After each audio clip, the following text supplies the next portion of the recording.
مجھے بتائیں جب سیدنا ابوبکر سے لوگ یہ ان کا وظیفہ مقرر کر رہے تھے اور حضرت ابوبکر یہ کہہ رہے تھے کہ اگر میں امور خلافت چلاؤں گا تو میرے بیوی بچے کہاں سے کھائیں گے، تو کسی نے مشورہ کیوں نہیں کیا کہ حضرت مصلی اٹھائیں، نیچے سونے دیے، کھانا ہی کھانا؟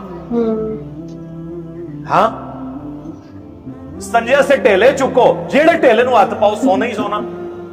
بسم اللہ الرحمن الرحیم۔ السلام علیکم، میرا نام ہے عمر فاروق۔ السلام علیکم۔ کراچی ریئل ٹی وی میں خوش آمدید۔ امید ہے تمام دیکھنے اور سننے والے خیریت سے ہوں گے۔ اللہ پاک سے دعا ہے جہاں رہیں خوش رہیں، شاد رہیں، آباد رہیں، ہنستے مسکراتے رہیں۔ ناظرین، ہماری آج کی ویڈیو ہے سیرت النبی کے حوالے سے، صحابہ کرام کی سادگی اور آپ صلی اللہ علیہ وسلم کی سادگی، کیسی سادہ زندگی تھی۔ تو سیرت النبی کے حوالے سے جیسی بھی کوئی سا بھی علماء ہو، کوئی سا بھی عالم دین ہو، سیرت النبی کے حوالے سے ویڈیو ہو تو ماشاءاللہ بہت ہی پیاری ویڈیو ہوتی ہے، دل کرتا ہے بندہ سنتا ہی رہے۔ تو اسی حوالے سے آج کا بیان ہے انجینئر محمد علی مرزا صاحب کا، وہ سیرت النبی کے حوالے سے ان کا ایک کلپ ہے، تو آئیں ہم وہ بیان مل کر سنتے ہیں۔ اور اللہ پاک سے دعا ہے کہ اللہ پاک ہمیں بھی ان کے نقش قدم پر چلنے کی توفیق عطا فرمائے۔ وہ صحیح بخاری میں حدیث ہے نا، سیدنا ابو ہریرہ رضی اللہ تعالیٰ عنہ کے سامنے ایک دفعہ بھنی ہوئی بکری کا گوشت پیش کیا گیا۔ عرب کے وہ اس معاشرے میں جہاں روکھی سوکھی بھی مشکل سے لوگوں کو ملتی تھی، اللہ نے ایک نبی کی برکت سے، دین اسلام کی برکت سے انہیں یہ عروج دیا کہ وہ اس قسم کے مہنگے مہنگے کھانے بھی افورڈ کرنا شروع ہو گئے۔ یہ وہی ابو ہریرہ ہیں جن کے بارے میں بخاری میں آتا ہے کہ میرے پر کئی دن کا فاقہ ہوتا تھا، میں اصحاب صفہ میں سے تھا، پیٹ کے بل لیٹا ہوتا تھا اور راستے میں چلنے والے لوگ مجھے ٹھوڈا مار کے چیک کرتے تھے کہ مرغی کا دورہ تو نہیں سے پڑا ہوا، اور میں اپنی بھوک کی وجہ سے لیٹا ہوتا تھا اور اتنی طاقت نہیں تھی کہ میں اٹھ سکوں۔ اور وہی ابو ہریرہ نے یہ وقت بھی دیکھا ہے جو بخاری مسلم میں حدیث ہے، مجھے اپنے بعد تم سے یہ خطرہ نہیں ہے کہ تم بھوکے مرو گے یا تم شرک کرنا شروع کر دو گے، مجھے یہ خطرہ ہے کہ دنیا کے مال کے دہانے تم پہ کھول دیے جائیں گے اور تم دنیا کی محبت میں ایک دوسرے سے لڑو گے اور اسی طرح تباہ و برباد ہو جاؤ گے جس طرح اگلی قومیں ہو گئی۔ اور حضرت ابو ہریرہ جب یہ حدیثیں بیان کرتے تھے تو وہ کہتے تھے کہ ہمیں ہر وقت یہ ڈر لگا رہتا ہے کہ ہم اسی فتنے میں مبتلا نہ ہو گئے ہوں، اور جو بدر و احد میں شہید ہو گئے وہ انہوں نے جنت کا پھل حاصل کر لیا، ہمیں کہیں اللہ تعالیٰ سب کچھ دنیا میں ہی نہ دے رہا ہو، وہ ڈرتے رہتے۔ تو بخاری میں کہ وہ بھنی ہوئی بکری کا گوشت جب ان کو پیش کیا گیا تو حضرت ابو ہریرہ رضی اللہ تعالیٰ عنہ کو فوراً وہ حدیثیں یاد آ گئیں کہ مجھے یہ خطرہ نہیں کہ بھوکے مرو بلکہ دنیا کے دہانے تم پہ کھول دیے جائیں گے، ٹھیک ہے۔ اور پھر ان کو نبی الاسلام کی وہ فقر اور وہ آپ کی غربت اور آپ کے فاقے یاد آئے، اور وہ صحابہ جو غزوہ احد کے اندر، بدر کے اندر بڑی غربت کس پرسی کی حالت میں شہید ہوئے، ان کی ساری باتیں ان کو ریمائنڈ ہونا شروع ہوئیں، اور وہ فوراً وہاں سے اٹھ گئے۔ انہوں نے کہا کہ نبی علیہ السلام کی تو پوری زندگی اسی طرح گزری ہے، انہوں نے وہ گوشت کھانے سے انکار کر دیا۔ اس طرح صحیح بخاری میں ایک اور حدیث آتی ہے کہ ایک اور صحابی تھے، حضرت سعد بن ابی وقاص تھے یا کوئی اور، ان کے سامنے جب ٹھنڈا پانی پیش کیا گیا یا وہ مشروب، تو بس وہ پکڑ کے انہوں نے رونا شروع کر دیا کہ ہمارے ساتھی تو بڑی غربت میں دنیا سے چلے گئے، ان کی محنتوں کا پھل ہم لوگ کھا رہے ہیں۔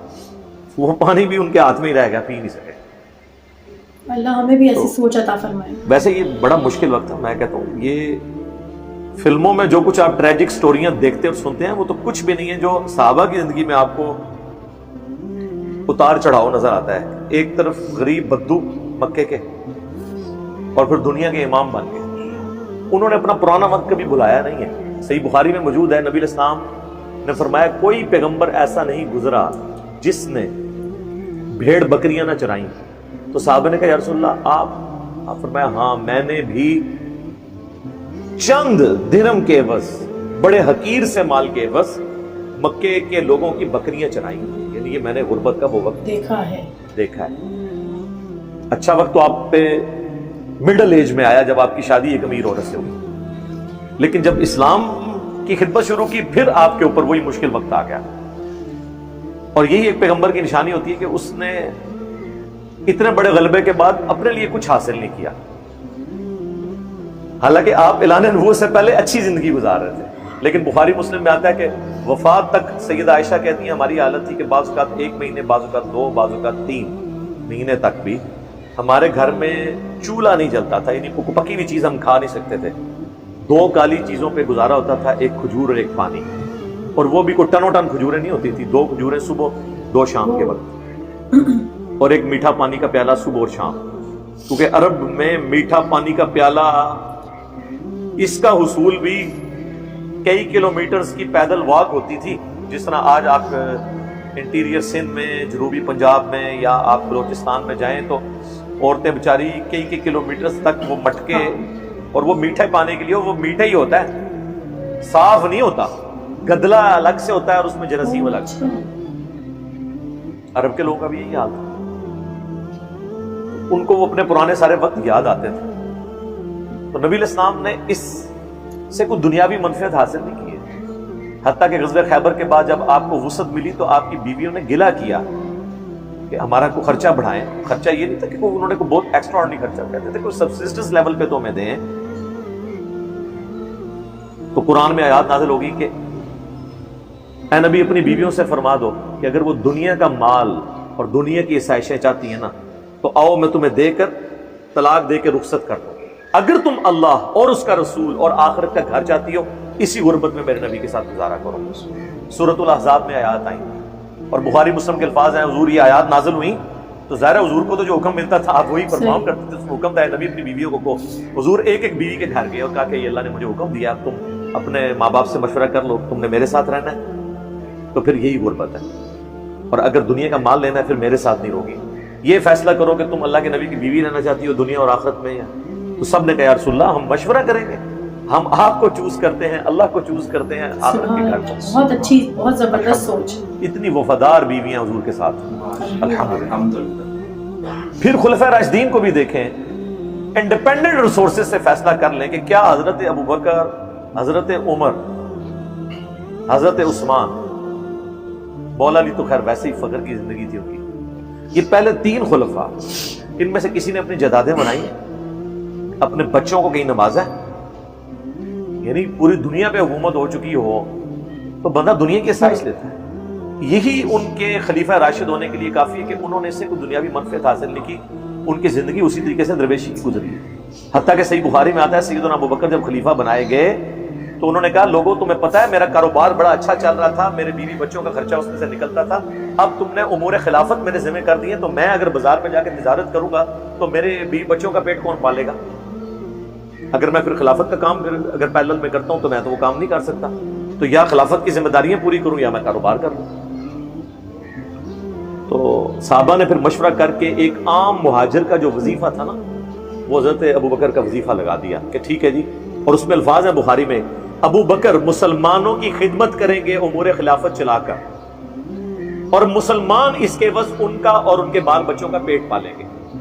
ہائے ہائے یار، خلیفہ وقت اتنی بڑی پوسٹ کے اوپر کیا ہمارا پرائم منسٹر، ہمارے آرمی چیف یا ہمارے ریاستی اداروں کے لوگ اپنے بارے میں یہ جملہ سن سکتے ہیں کہ یہ لوگ پاکستان کی خدمت کریں گے اور پاکستان کی عوام ان کا اور ان کے بیوی بچوں کا پیٹ پالیں گے اپنے ٹیکسز سے؟ اور ہو رہا ایسے ہی ہے، پیٹ نہیں پال رہے ہم تو وہ کچھ دے رہے ہیں ان کو کہ میں کہتا ہوں باہر کے ملک میں تو وہ ویلفیئر اسٹیٹ تھی جو ہمارے یہاں پہ اداروں کے لوگوں کے لیے یا بڑے لوگوں کے لیے، پولیٹیشینز کے لیے جو ویلفیئر اسٹیٹ بنی ہوئی ہے، لوگ کہتے ہیں امریکہ یورپ ویلفیئر اسٹیٹ ہے، ہاں وہ عوام کے لیے ہے، لیکن ان کی عوام بھی وہ یاشی نہیں کر رہی جو ہمارے بڑے یہاں پہ پاکستان کے ٹیکسز پہ یاشی کر رہے ہیں۔ سب سے بڑی ویلفیئر اسٹیٹ یہ ہے، لیکن چند لوگوں کے لیے، ایلیٹس کے لیے۔ اور سیدنا ابوبکر جو ہیں، اور میں اس میں ویلیو ایڈیشن کرتا ہوں، لوگ کہتے ہیں انجینئر صاحب وہ باتیں بیان کرتے ہیں جو حدیثوں میں نے لکھی ہوتی، تو سر اسی سے دنیا میں تبدیلی آئی ہے نا۔ انجینئر صاحب 1400 سال پرانی حدیث پڑھ کے 1400 سال بعد کے جو حالات ہیں ان کی انجینئرنگ بھی ساتھ کرتے ہیں۔ مجھے بتائیں جب سیدنا ابوبکر سے لوگ یہ ان کا وظیفہ مقرر کر رہے تھے اور حضرت ابوبکر یہ کہہ رہے تھے کہ اگر میں امور خلافت چلاؤں گا تو میرے بیوی بچے کہاں سے کھائیں گے، تو کسی نے مشورہ کیوں نہیں کیا کہ حضرت مصلا اٹھائیں نیچے سونے دیے کھانا ہی کھانا؟ ہاں سنجے سے ٹیلے چکو جیڑے ٹیلے نو ہاتھ پاؤ سونا ہی سونا۔ تو سرکار تو اڈے جڑا گھوڑا ہے آپ کا جو گھوڑا ہے اس کے قدموں کی خاک جو اس کے نتنوں میں بیٹھتی ہے اس کو بھی کوئی غوث قطب ابدال بڑے سے بڑا بابا نہیں پہنچ سکتا. بے شک. تو سرکار وہ تو نگاہیں مار کے سونا بنائیں گے درختوں کو, مسلح اٹھائیں گے تو کانیں ہوں گی. سرکار تسی بھی ایک نگاہ مارو نا, اس زمانے سے کام نہیں ہوتے. یہ نہ ہون ہو سکتے نا, آپ بیچ میں ہوتے رہے کیونکہ میڈیا نہیں تھا. اب کر کے بتائے کوئی, سب کہانیاں بنائی تھی. وہ لوگ ایفرٹ پٹ کرتے تھے, ان کو پتا تھا کہ دنیا میں ایفرٹ ہی تو پٹ کرنی ہے. نگاہ مار کے کچھ ہونا ہوتا تو جنت انعام کس لیے ہوتا, کچھ بھی نہیں ہوتا. صحیح مسلم میں حدیث ہے, ابو سلمہ جو بنو سلمہ تھے, ایک قبیلے کا نام ہے, وہ مدینہ شریف کے قریب شفٹ ہوئے. نبی علیہ السلام ایک چوراہے سے گزرے تو وہ لوگ کھڑے تھے. آپ نے کہا کس لیے؟ ان کا یا رسول اللہ ہم دور گاؤں میں رہتے ہیں تو مسجد نبوی تک پہنچتے ہوئے ہمیں کچھ ٹائم لگتا ہے, ہم نے سوچا مدینہ شریف میں ہی شفٹ ہو جائیں تاکہ آپ کے پیچھے نماز پڑھ لیا کریں, اتنی دور سے آنا پڑتا ہے. آپ نے فرمایا تم جتنے قدم چل کے آتے تھے اتنی نیکیاں تمہیں ملتی تھی.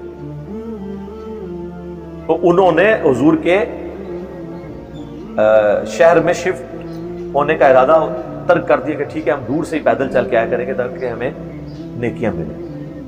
ہمارا یہ معصومانہ سوال ہے کہ یہ بعد کے جو بزرگ ہیں وہ تو کہتے ہیں جی ایک نماز پڑھ دینے مدینہ شریف اڑ کے, دوسری اڑ کے پڑھتے ہیں مکہ شریف, تیسری پڑھتے ہیں بیت المقدس, چوتھی بغداد شریف تے پنجویں اجمیر شریف. ہم کہتے ہیں صحابہ کرام تو بیچارے مکان شفٹ کر رہے تھے قریب, ان کو حضور نے کوئی مشورہ دیا کہ اڑ کے آ جایا کرو. کوئی نہیں اڑ سکتا تھا اس زمانے میں. اور جب یہ باتیں کرتے ہیں کہتے ہیں آپ بزرگوں کی کرامتیں نہیں مانتے. وہ جناب کرامت تب مانے جب کرامت ثابت ہو. ماشاءاللہ بہت ہی اچھی ویڈیو تھی, بہت پیارا بیان تھا انجینئر محمد علی مرزا صاحب کا. سیرت النبی کے حوالے سے کتنی اچھی گفتگو کی ہے کہ آپ صلی اللہ علیہ وسلم کی اور صحابہ کرام کی کس قدر سادگی تھی اور کیسی سادہ زندگی تھی. اور آج ہمارا حال یہ ہے کہ ہم لوگ اے سیوں میں اور گاڑیوں میں گھومتے ہیں اور فری کا پلیٹ میں رکھ کر ہمیں اسلام ملا ہے اور پھر بھی ہم لوگ قدر نہیں کرتے. بالکل ایسا ہی. تو نہ ہی ہمارے حکمران قدر کرتے ہیں. حکمرانوں کی بھی زندگی آپ کے سامنے, اور ہمارے نبی صلی اللہ علیہ وسلم نے کیسی زندگی گزاری, صحابہ کرام نے کیسی زندگی گزاری, وہ بھی ہمارے سامنے ہے. اللہ پاک سے دعا ہے کہ ہمیں بھی ہدایت عطا کرے اور ہمارے حکمرانوں کو بھی ہدایت عطا کرے. آج کی ویڈیو بہت ہی اچھی, بہت ہی پیاری ویڈیو تھی. تو اسی طرح کی ویڈیو دیکھنے کے لیے انشاءاللہ ہمارے چینل کا ضرور وزٹ کیا کریں. تو ملتے ہیں انشاءاللہ ایک اور اچھی سی ویڈیو کے ساتھ, تب تک کے لیے اللہ حافظ.